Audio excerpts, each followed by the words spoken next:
Hello நண்பர்களே, எல்லாரும் எப்படி இருக்கீங்க?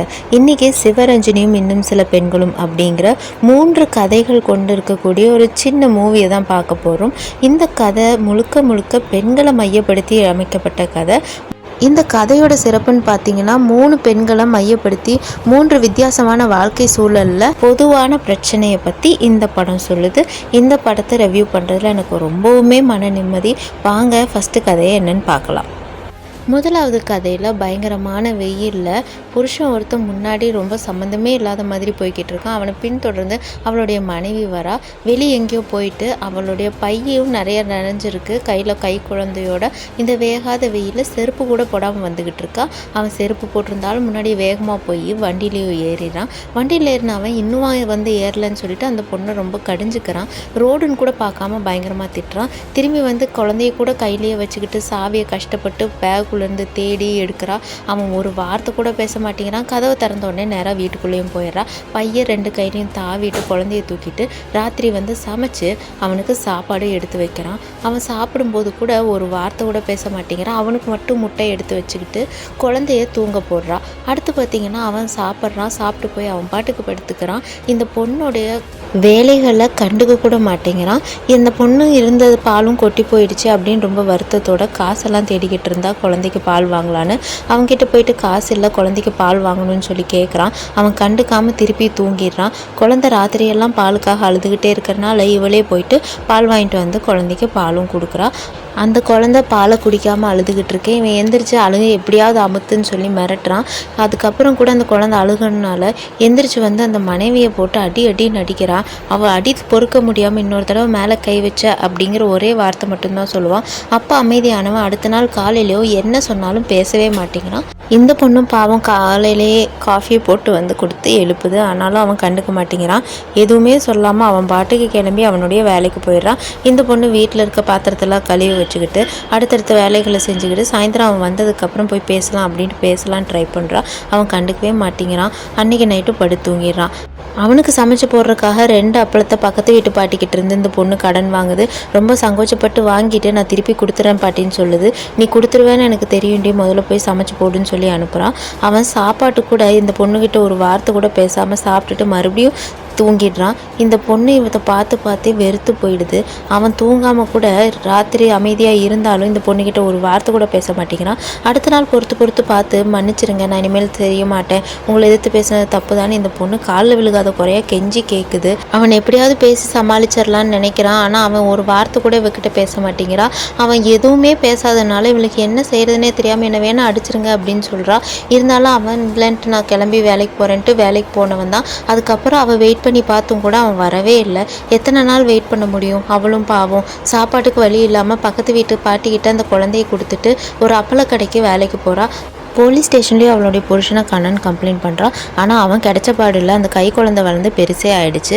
ஆனாலும் இவன் தன்னம்பிக்கையை விடாமல் தைரியமாக ஒரு தனி ஆளாக நின்று அப்பளக்கடையில் வேலை செஞ்சுக்கிட்டே அதில் வர வருமானத்தில் அவள் குழந்தையும் சிறப்பாக வளர்க்குறா. அவன் உட்காந்துருந்தான் இல்லையா சேரு, அதில் நிம்மதியாக சந்தோஷமாக உட்கார்றா. இப்போ தான் டைட்டில் போடுறாங்க. இது பேர் சரஸ்வதி. சிவரஞ்சனியும் இன்னும் சில பெண்களும் இந்த கதையில் இருக்கக்கூடிய இந்த பகுதியில் தேவகி அப்படிங்கிற ஒரு கவர்மெண்ட் ஆஃபீஸருடைய கதையை பார்க்க போகிறோம். இவங்க ரொம்ப இண்டிபெண்ட்டாக வாழணும்னு ஆசைப்படக்கூடிய ஒரு பொண்ணு. இவங்க ஒரு கூட்டு குடும்பத்தில் வாழ்கிறாங்க. மாமனார், மாமியார், அண்ணன், தம்பி, அவங்க குழந்தைங்கன்னு நிறைய பேர் இருக்காங்க. ஒரு நாள் ஃபோட்டோஸ் எல்லாம் தொடச்சிட்டு இருக்கும்போது ஏன் எல்லா ஃபோட்டோஸ்லேயும் பெண்களே நின்றுக்கிட்டு இருக்காங்க, எங்களுக்கு மட்டும் கால் வலிக்காதா அப்படின்னு கேட்குறாங்க. அது ஒரு சிரிப்பாக கடந்து போயிடுறாரு அவருடைய கணவர். அடுத்தது பார்த்திங்கன்னா இவங்க வீட்டுக்குள்ளே உட்காந்து ஒரு லெட்டர் எழுதக்கூடிய பழக்கம் இருக்குது. இவங்க ஒரு நாள் ஒரு டைரி எழுதிக்கிட்டு இருக்காங்க. டைரி எழுதிட்டு இருக்கும்போது இவங்களுடைய ஓரங்கத்தியோட மகன் வந்து கதவை தட்டி பார்க்குறான். இவங்க திறக்கலை. இவங்க மும்முரமாக டைரி எழுதிட்டு இருக்காங்க. இதை வந்து அவன் ஜன்னல் வெளியே எட்டி பார்த்துட்றான். திடீர்னு வெளியே யாரோ கதவை தட்டுறாங்க. அப்போ அந்த டைரியை ஒழிச்சு வச்சுட்டு உள்ளே பூட்டி வச்சு அந்த சாவியை ஒழிச்சு வச்சுட்டு இவங்க கதவை திறக்கிறாங்க. என்ன பண்ணிட்டு இருந்தேன்னு கேட்கும்போது நான் அப்படியே கவனிக்கல அப்படின்னு சொல்லிடுறாங்க. இந்த பையன் அதெல்லாம் ஒட்டு கேட்டுட்டு வீட்டுக்குள்ளே போய் உங்கள் யாருக்கும் தெரியாத தேவகி சித்தியோட ரகசியம் எனக்கு தெரியும் அப்படின்னு கேட்குறாங்க. எல்லாரும் ஆர்வமாக என்னன்னு கேட்கும்போது, தேவகி சித்தி இந்த மாதிரி ஒரு டைரி எழுதிக்கிட்டு இருக்காங்க. அன்றைக்கி நீங்கள் கதவை தட்டும்போது கூட அந்த டைரியை ஒழிச்சு வச்சுட்டு சாவியும் ஒழிச்சு வச்சுட்டதுக்கப்புறம் தான் அவங்க அந்த கதவை திறந்தாங்க. வேலைக்கு போகும்போது அந்த சாவி எடுத்துகிட்டு போயிடுவாங்கன்னு சொல்கிறாங்க. ஒரு நாள் இந்த பையன் வந்து பார்க்கும்போது இந்த பையனுடைய அம்மா அந்த டைரியை தான் தேடிக்கிட்டு இருக்காங்க. எங்கே வச்சுருக்கான்னு தெரியல அப்படிங்கிறப்போ சாவி அவங்கக்கிட்ட தான் இருக்குன்னு சொல்லிடுறாங்க. அவங்களுக்கு பொறுக்க முடியாமல் எல்லாத்துக்கிட்டையும் இந்த டைரியை பற்றி வத்தி வச்சுக்கிட்டே இருக்காங்க. எல்லாரும் அது ஒருத்தர்கிட்டே சொல்லும்போது அவங்க அப்பா கிட்ட கடைசியாக போயிடுது. அவர் வந்து அந்த தேவகியோட ஹஸ்பண்டை கூப்பிட்டு, ஒழுங்காக அது என்ன டைரின்னு பாரு, நம்மளை பற்றி தான் ஏதோ தப்பாக எழுதி வச்சுருக்கா போல இருக்கு, ஒழிச்சு வச்சுட்ருக்கா அப்படின்னு கேட்குறாங்க. எல்லாரும் சேர்ந்து அவளை சார்ஜ் பண்ணுற விதம், அந்த டைரியை நீ இப்போ உடனே எடுத்துகிட்டு வந்தாகணும்னு கேட்குறாங்க. அது என்னோட பர்சனல் விஷயம், அது எதுக்கு உங்களுக்குன்ற மாதிரி அவங்க கேட்குறாங்க. இவங்க வேண்டாம் வேண்டான்னு மறுத்தும் கூட வீட்டில் இருக்கவங்க எல்லாரும் கம்பல் பண்ணி அதை இப்படி படித்தே ஆகணும்னு சொல்கிறாங்க. திடீர்னு அந்த டைரியை பிடுங்கிட்டு வந்து முதல்ல இருக்க 2 வரியாக அந்த ஆள் படிச்சிடறான். படித்த உடனே தேவகியை அதை தூக்கிட்டு மாடிக்கு ஓடி போயிடறாங்க. அப்படி என்னதான் ரகசியம் அதில் ஒழிச்சு வச்சிருக்கேன்னு கேட்குறாங்க. உண்மையாகவே அந்த பொண்ணு எழுதியிருந்தது, அன்னைக்கு ஒரு நாள் நான் ஒரு ரோட்டில் போயிருந்தேன், அவங்க ஜீன்ஸ் எல்லாம் போட்டிருந்தாங்க, எனக்கு அதை பார்த்து ரொம்ப ஆசையாக இருந்தது அப்படிங்கிற ஒரு பொதுவான ஒரு கருத்து அந்த மனசில் இருக்கிறத எழுதி வச்சுருந்தாங்க. உடனடியாக இந்த பொண்ணு மேலே போய் அந்த டைரியை நெருப்பு வச்சு கொளுத்திடுறாங்க. இவங்க கையாலேயே எரிச்சிடுறாங்க. எல்லாருக்கும் இது பயங்கர ஷாக்காக இருக்குது. ராத்திரியில் வந்து பார்க்கும்போது தேவகியை அந்த இடத்தையெல்லாம் க்ளீன் பண்ணிக்கிட்டு இருக்காங்க. அடுத்த நாள் ஒரு தீர்க்கமான முடிவு எடுத்து தனியாகவே போயிடலான்னு நினைக்கிறாங்க.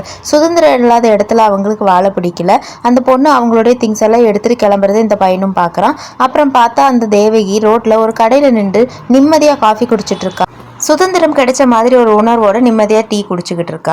கதையுடைய 3வது பாகத்துக்கு வரும். இதுதான் சிவரஞ்சனி. இவங்களை பார்த்தோன்னே நமக்கு தெரியுது இவங்க ஒரு அத்லெட்னு, ரொம்ப சிறப்பாக ஓடுறாங்க, ரொம்ப திறமையான பொண்ணுன்னு பார்த்தோன்னே நமக்கு புலப்படுது. இப்போ பார்த்தீங்கன்னா இவங்க வீட்டுக்கு ஒரு ஃபோன் கால் வருது. அந்த பொண்ணுக்கு கல்யாணம் நிச்சயமாயிடுச்சுன்னு சொல்கிறாங்க. இருந்தாலும் அந்த பொண்ணு அத்லெட் ஆகணுங்கிறது அதோட கனவு. அடுத்ததாகவே பார்த்தீங்கன்னா அந்த பொண்ணுக்கு ஏகப்பட்ட பரிசுகளும் குவிற மாதிரி எல்லாம் காமிக்கிறாங்க. கட் பண்ணால் அந்த பொண்ணு கல்யாணம் முடிஞ்சு அவளுடைய பந்தியில் உட்காந்து சாப்பிட போகிறா. அடுத்த நாள் பார்த்தீங்கன்னா மாமியார் வீட்டில் இருக்கா. மாமியார் வந்துட்டு நம்ம வீட்டில் சமையலெல்லாம் இப்படி தான் இருக்கணும், அப்படி தான் இருக்கணும், 1008 கண்டிஷன்ஸ் போடுறாங்க. எல்லாத்தையும் இந்த பொண்ணு அமைதியாக நின்று கேட்டுக்கிட்டு இருக்கா. நான் இந்த மாதிரி ஊருக்கு போயிட்டு வர வரைக்கும் நீ தான் சமைக்கணும், இந்த மாதிரி சமைச்சாதான் இவனுக்கு பிடிக்கும், அவனுக்கு பிடிக்கும்னு ஒரு பெரிய லிஸ்ட்டே கொடுக்குறாங்க. இதெல்லாம் இந்த இடத்துல தான் இருக்கணுங்கிற மாதிரிலாம் சொல்கிறாங்க. எல்லாத்தையும் அந்த பொண்ணு பொறுமையாக கேட்டுக்கிறா. முடிச்சதுக்கப்புறமா அவள் காலேஜுக்கு போகிறா. காலேஜில் கொண்டு போய் இறக்கி விட்டுட்டு அவள் ஹஸ்பண்ட் இந்த மாதிரி டைமில் நான் வருவேன்னு சொல்லிட்டு போகிறா. அவன் கையிலேருந்து ஒரு லெட்டரும் வாங்கிக்கிறான். அந்த லெட்டர் கொண்டு போயிட்டு அங்கே இருக்கக்கூடிய ஒரு ஸ்டாஃப் கிட்ட கொடுக்குறா. ஸ்டாஃப் கிட்ட கொடுக்கும்போது அந்த ஸ்டாஃப் பண்ணிட்டு சொல்கிறாங்க, கல்யாணம் பண்ணது ஓகே தான், இப்போ குழந்தை வேணாம் தானே சொன்னேன், கொஞ்சமாவது உனக்கு யோசிக்க முடியுதா, நீ ஒரு அத்லெட்டாக போக வேண்டியவ அப்படின்னு சொன்னப்போ அந்த பொண்ணு இல்லை மேடம் இதுதான் என்னோட சூழ்நிலை அப்படின்னு சொல்லிட்டு அங்கேருந்து போயிடலாம். உடனே அந்த மேடம் வேற ஒருத்தவங்களுக்கு கால் பண்ணி இந்த மாதிரி சிவரஞ்சனியோட பேரை ரிமூவ் பண்ணிடுங்க, அவள் தான் செலக்ட் ஆயிருக்கா, என்ன பண்ணுறது, அவள் இப்போ கன்சீவாக இருக்கான்னு சொல்கிறாங்க அப்படின்னு சொல்லிட்டு வச்சுறாங்க. அந்த ஸ்டாஃப் வேற ஒரு ஸ்டாஃப் கிட்ட பொறுமையாக சொல்கிறாங்க, இந்த மாதிரி அவங்களுடைய வழக்கத்தில் கல்யாணம் ஆனோடனே தள்ளி போட்டால் அவனுடைய ஹஸ்பண்டுக்கு தான் கெட்ட பேருன்றதுனால அந்த பொண்ணு இந்த மாதிரி ஒரு முடிவு எடுத்திருக்குன்னு சொல்லி அந்த மேம் சொல்கிறாங்க. அந்த மேமும் ரொம்ப வருத்தத்தோடு இதை கேட்குறாங்க. அப்புறம் பார்த்தா ஒரு ஆட்டோவில் வந்து இறங்குறா. அப்போ தான் தெரியுது அந்த பொண்ணு நிறமாசமாக இருக்குது. அப்போ பார்த்தீங்கன்னா அந்த பொண்ணுடைய ஸ்டாஃப் இன்னொருத்தவங்களும் அதே மாதிரி கன்சீவாக இருக்காங்க, அவங்களும் நிறமாசமாக வந்து நிற்கிறாங்க. இந்த பொண்ணு பெரிய சலனமெல்லாம் இல்லாமல் அமைதியாக போயிட்டு வந்துட்டு இருக்கா. காலேஜுக்கு போயிட்டு வந்துட்டு இருக்கும்போது ஒரு சில வருஷங்கள் கழிச்சு அவளுடைய வாழ்க்கையை காமிக்கிறாங்க. காலையில் எந்திரிச்சு அந்த பொண்ணு ஹஸ்பண்டு குழந்தையெல்லாம் பார்த்துக்கிறாங்க. பார்த்துக்கிட்டு வீட்டில் சமையல் வேலையெல்லாம் செய்கிறாங்க. எல்லா சின்ன சின்ன வேலையும் இந்த பொண்ணு தான் செய்யுது. காலையிலேருந்து பம்பரமாக சுற்றிக்கிட்டே இருக்குது. இதுக்கு நடுவில் மாமியார் வேறு இதை கொண்டு வா அது கொண்டு வான்னு 1008 குறை சொல்கிறாங்க. அப்புறம் நீ சமைக்காத, நான் சமைச்சே நான் சாப்பிட்டுக்கிறேன், எனக்கு நான் சமைச்சா தான் பிடிக்கும் அப்படிங்கிற. குழந்தைக்கு பல்லு தேய்க்கிறதுலேருந்து ஆஃபீஸ்க்கு டிஃபன் கட்டி கொடுக்குற வரைக்கும் எல்லாத்தையும் இந்த சிவரஞ்சனி தான் பார்த்துக்கிட்டு இருக்கா. இவளுக்கு எல்லாத்தையும் செஞ்சு செஞ்சு ஒரு விதமான சலிப்பே ஏற்பட்டு போகுது. ஒரு சின்ன வேலைனா கூட எல்லாரும் இவக்கிட்டே தான் வாங்குறாங்க. கண்ணாடி எடுத்துட்டு வா, மை எடுத்துட்டு வா, டப்பா எடுத்துட்டு வா, கவர் எடுத்துட்டு வா, எல்லாத்தையுமே இந்த பொண்ணு பார்த்து பார்த்து செய்கிறாங்க.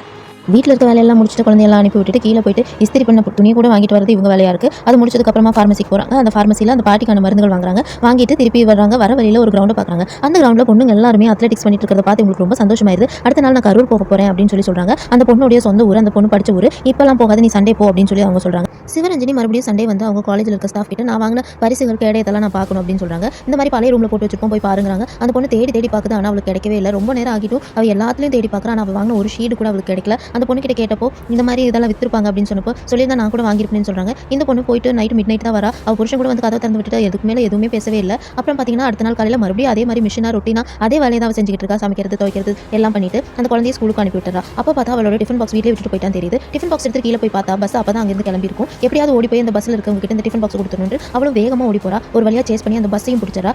அப்புறம் பார்த்தா உள்ளுக்குள்ள இருக்க எல்லா குட்டி குழந்தைங்களும் இவ்வளோ வேகமாக ஓடி வந்தவளை நினைச்சு சந்தோஷமாக கைத்தட்டுறாங்க. இதுதான் சிவரஞ்சனிங்கிற டைட்டில் கார்டு வர இந்த 3வது கதை. இந்த படமும் இந்த 3 கதையுமே பெண்களுக்காக ஆண் இயக்குனர்கள் சேர்ந்து எழுதினது. பிடிச்சா லைக் பண்ணுங்க.